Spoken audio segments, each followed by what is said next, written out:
I grew up in a two-story white house on Cedar Street in Columbus, Ohio. The shutters were faded green, and the front porch sagged slightly in the middle as if it carried the weight of all the years we had lived there. To me, it was not just wood and nails. It was a diary written in walls and echoes. The stairs always knew my steps, creaking in rhythm as if they were sighing, "You're home." The kitchen smelled like cinnamon toast on winter mornings, like grilled cheese in the late afternoons, and like Sunday roast when the sun went down. My mother, Ruth, loved to keep the windows bright, scrubbing them until the glass looked almost invisible. My father, Mark, fixed every hinge, every doorknob, every loose nail, as though the house was a sacred trust he had been given. My sister, Amanda, the youngest of us, filled the halls with laughter that bounced around like it didn't want to leave. Growing up in that house, I never imagined the day would come when I would be forced out of it, not just physically, but in spirit. I thought home was forever. I thought family meant unshakable roots. But roots can be cut, and houses can spit you out. When I met Scott Cole in New York City, the ground shifted beneath my life in a way I had never felt before. Scott was unlike anyone I had ever met. He was quiet in the way that powerful people often are, as though he didn't need to prove anything. He really listened when I spoke. He asked questions about my dreams, about what I wanted to build, about the books I read when I couldn't sleep. People liked to talk about his money, about the billions he had made when he sold his payments company to a bank in Manhattan. $3 billion, they whispered, like it was the only thing worth knowing. But I knew him in worn sneakers, in plain shirts, in the way he tipped waiters with a kind smile and slipped an extra $50 into the hands of a cab driver with 4 kids. When Scott asked me to marry him, I said yes without hesitation. Not because of the money, not because of the life he could provide, but because when I looked into his eyes, I felt steady, safe. Like I had finally stepped into the version of myself I was always meant to be. People said I smiled differently after I got engaged, that it was as though some hidden part of me had been lit from within. They weren't wrong, but the happiness of that moment couldn't last untouched. About a month before our wedding, my parents called for a family talk. I knew from the tightness in my mother's voice that this wasn't going to be about flowers or invitations. Still, I walked into that old living room as though we were about to share tea and cookies, the kind we used to eat in front of the fire when Amanda and I were children. The house watched us that night, silent but heavy. "Cancel your wedding," my mother said without preamble. Her voice was sharp, not cruel, but final, like a verdict. Amanda's birthday is that weekend. It wouldn't be right to overshadow her day.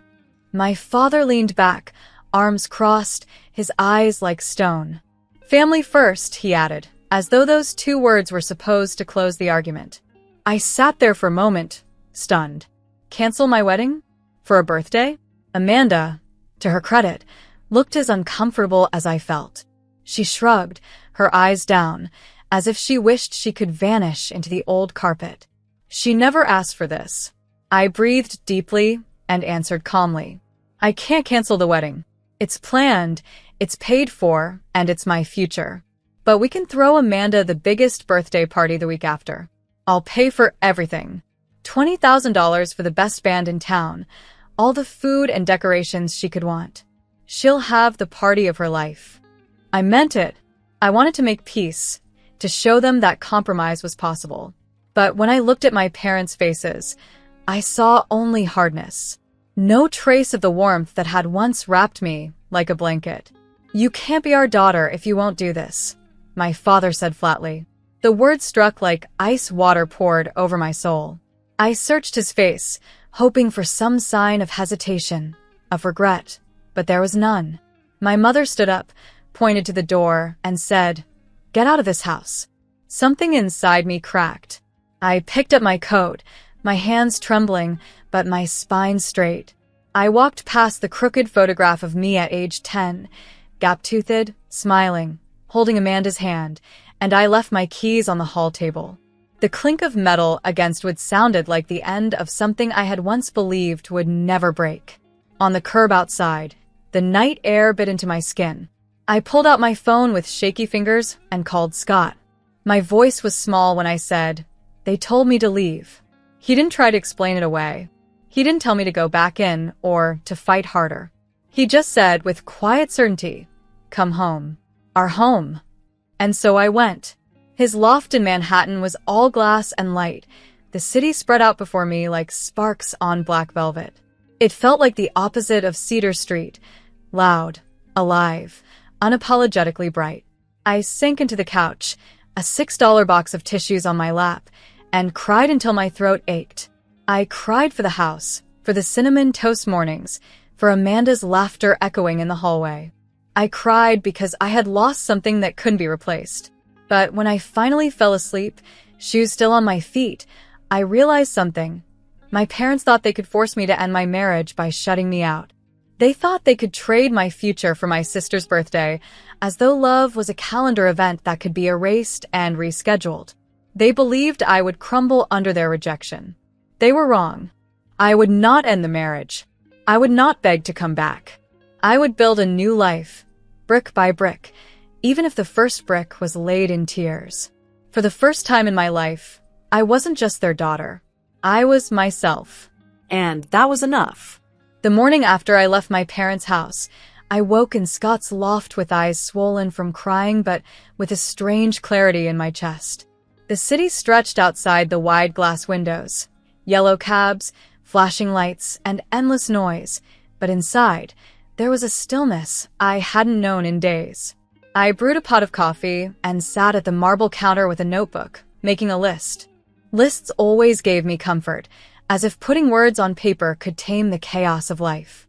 I wrote down each wedding detail one by one, reminding myself that I was moving forward, no matter what storm had been left behind. Venue in Brooklyn.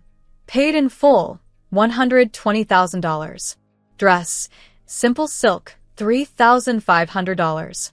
Flowers, white peonies, $8,000. Security, 2 teams, $14,000. Then, after a pause, I added one more line. A seat for forgiveness. I didn't assign it a price. I didn't know yet if it would ever be filled. Later that morning, my phone buzzed with a text from Amanda. "Are you okay?" she asked. It was only 3 words, but they carried the weight of our bond. I told her I loved her. She wrote back, "I love you too." We sent a handful of silly memes, inside jokes from our teenage years, when we used to stay up all night watching comedies and whispering in the dark. But we didn't talk about our parents. It felt like walking on thin ice, both of us afraid to break through. By noon, Scott's best friend, Luis, called from Chicago.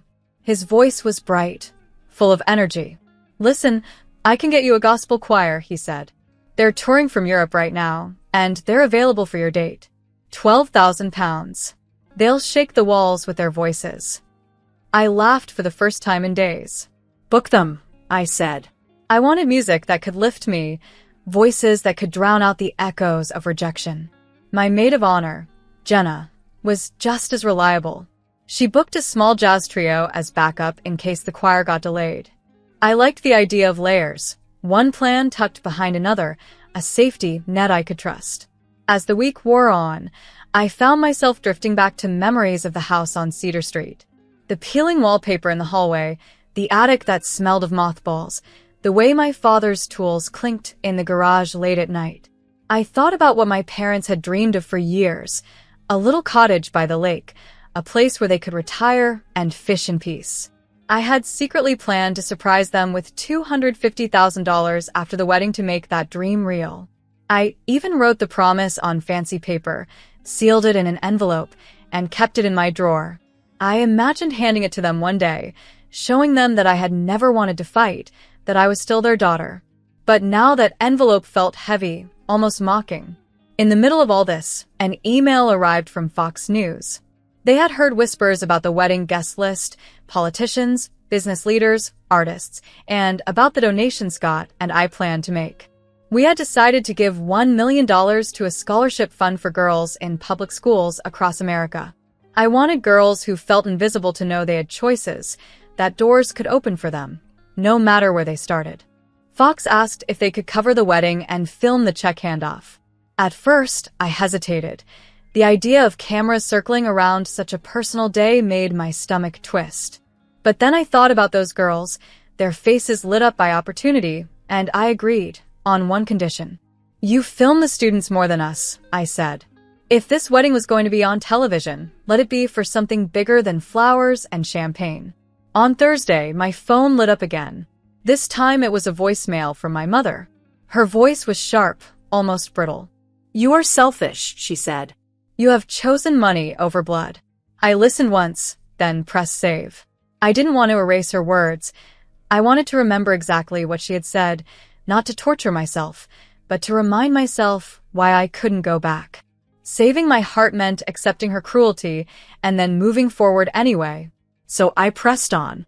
Seating charts sprawled across the dining table, names written in careful ink. I booked hotel shuttles from New Jersey for out-of-town guests. I even arranged a quiet room at the venue for anyone who needed a break from the noise, a little sanctuary tucked away, because I knew how overwhelming big events could be. Planning the details felt like piecing together a puzzle. Each decision was another small brick in the life Scott and I were building. On Friday evening, just as the city lights began to glow against the darkening sky, the gospel choir arrived from London. Their voices filled the rehearsal hall before I even saw them. Deep, resonant, powerful, it was like sunlight breaking through clouds. They hummed as they unpacked, their harmonies weaving together until the air itself seemed to vibrate. I stood in the doorway, unable to move, tears welling in my eyes. For a moment, it felt like the whole week's pain was being lifted on their voices, carried away to somewhere I couldn't follow. That night, I crawled into bed earlier than usual. My body was exhausted, but my mind was restless. When I finally drifted into sleep, I dreamed of doors. Wooden doors, iron doors, glass doors, each one waiting for me. In the dream, I reached out my hand, and every door I touched swung open without resistance. Behind each one was a different room, a library full of books, a kitchen filled with laughter, a garden blooming with roses. I woke just before dawn, the image of all those open doors still clear in my mind. For the first time since leaving Cedar Street, I felt a strange kind of hope. My parents had locked one door to me forever, but life was not a single hallway. There were countless doors ahead, and I was learning that I could open them myself. The morning of my wedding broke clean and bright, as if the sky itself had been scrubbed for me. New York had that rare kind of clarity in the air, where the light feels sharper, almost new. From the hotel balcony in Brooklyn, I could see the East River winding like a long ribbon, glittering beneath the sun. Across the water, Manhattan looked like it had been carved from silver and glass, standing tall and unapologetic. I breathed in deeply, willing myself to carry that same steadiness. Inside, the room buzzed with movement. Hairspray hung faintly in the air, curling irons clicked, zippers zipped. My maid of honor, Jenna, paced with her clipboard, whispering instructions to the makeup artists. 2 minutes on the lips, let's go. People, she said, half joking but mostly serious.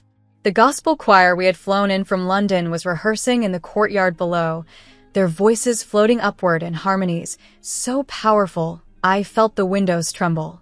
Each note reminded me that today was real, that today was mine. When I slipped into my dress, a simple silk gown that cost less than most of the flower arrangements, it felt like putting on truth. No lace, no glitter, no unnecessary weight. Just clean lines and fabric that moved when I breathed. Scott had told me once that I looked like a sentence when I walked. Clear, strong, and complete. Today I wanted to feel exactly like that. No doubt, no hesitation. The ceremony began just after noon, with the river sparkling behind us.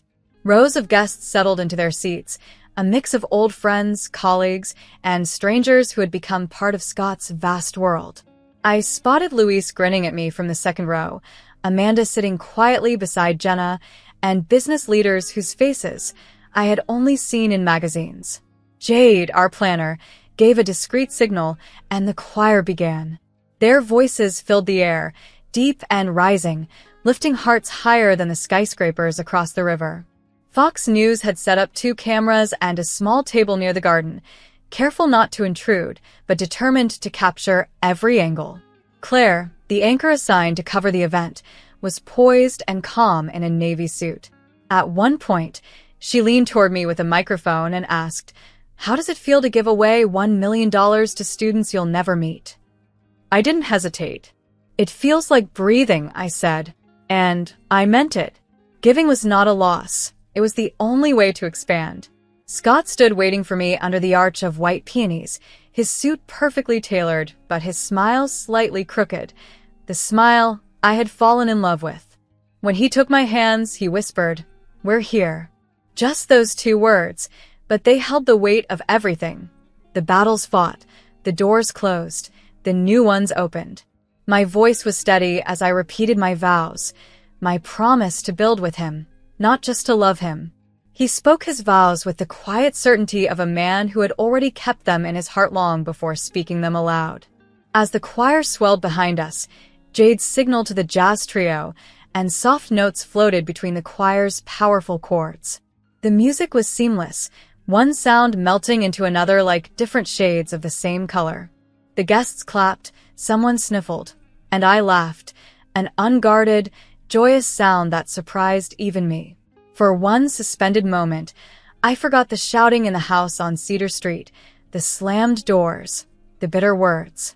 For one suspended moment, I was simply a bride in love under the blue sky of America. And then I saw them. At the back gate, beyond the security guards, my parents stood. My father's shoulders were rigid, his jaw clenched. My mother's eyes searched the crowd, wild and desperate.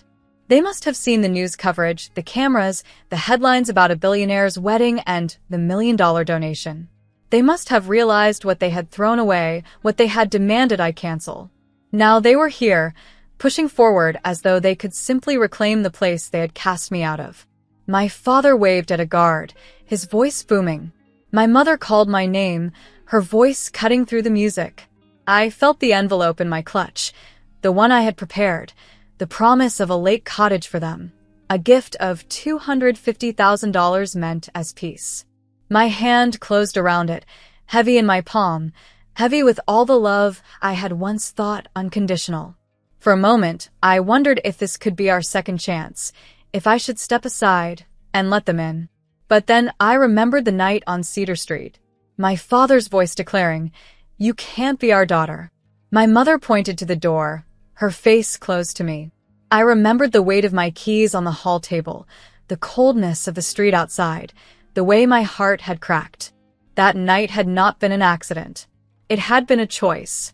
I walked forward, heels sinking slightly into the grass, until I stood near the guards. "Please escort Ruth and Mark to the street," I said firmly. "They're not guests." My voice did not tremble. The crowd grew quiet, pretending not to watch, but unable to look away. My mother gasped, clutching her chest as though I had struck her. My father tried to argue, tried to step around the guards, but they were kind and professional. They did their job. People turned their eyes to their shoes, uncomfortable but silent. The Brooklyn wind picked up, scattering peony petals across the lawn like small boats drifting away. I slid the envelope back into my clutch and zipped it shut. Some gifts were never meant to be given. The rest of the afternoon carried on like a dream I both lived and observed. We cut the cake, its tiers frosted in pale ivory. We danced our first dance to a song that had carried us through late nights of planning, through arguments, through laughter. The choir sang again, their voices strong enough to wash the ache from my chest. Claire asked for one last shot of the choir with the river behind them, the skyline blazing in the background. I smiled for the camera, but when the lens lingered, I looked away. I didn't want the focus on me. I wanted it on the girls who would one day walk into classrooms they never thought they'd enter, who would read books they never thought they could afford, who would find their own doors swinging wide open. As the sun set, the city lights flickered awake, and music spilled into the night air. My wedding was no longer just a celebration of love. It was proof that I could build something even after being told I was nothing. It was proof that rejection didn't end me. It freed me, and so, beneath the wide sky of America, I let go of the house that had thrown me out and stepped fully into the life I was making for myself. The morning after the wedding, I woke as a wife for the first time. The hotel room smelled faintly of clean sheets and citrus polish, sunlight spilling through the tall curtains in golden stripes. For a moment, I lay still, unsure if it had all been a dream. The choir, the vows, the cameras, even the faces at the gate. Then I rolled over and saw Scott sitting in the armchair, the newspaper spread across his lap. His tie from the night before was still on the dresser, neatly folded. "They ran a kind story," he said, looking up at me with that steady smile. His eyes were tired but soft. "Good," I answered, stretching against the sheets. "Now, let's live one." That line came out of me without thought, but the weight of it sat with me all morning. We had built a story together in public, one the world could watch on Fox News, but now it was time to write the private story, the one no camera would capture. By noon, we had packed our bags and left the hotel. No grand procession, no paparazzi trailing us, just Scott driving US north in his quiet way, hands steady on the wheel of the car. We wound out of the city and into the softer greens of upstate New York. The skyscrapers gave way to rolling hills, and the noise of Manhattan faded until the only sounds were the hum of the tires and the occasional bird cutting across the sky. We pulled into the driveway of a small blue house with a wide porch, set back among the trees. It wasn't a mansion, not a penthouse, not one of the sprawling estates people imagined billionaires lived in. It was modest by Scott's standards, but perfect to me. We had paid $480,000 in cash, avoiding the endless paperwork that would have stretched for months. We called it North Door. When I stepped inside, barefoot, the room smelled like fresh paint and sawdust. I walked slowly, touching each wall as though it were alive, whispering silent thanks for shelter. This house wasn't just wood and glass, it was proof. Proof that I could lose one home and still build another. Proof that I didn't need Cedar Street to anchor me.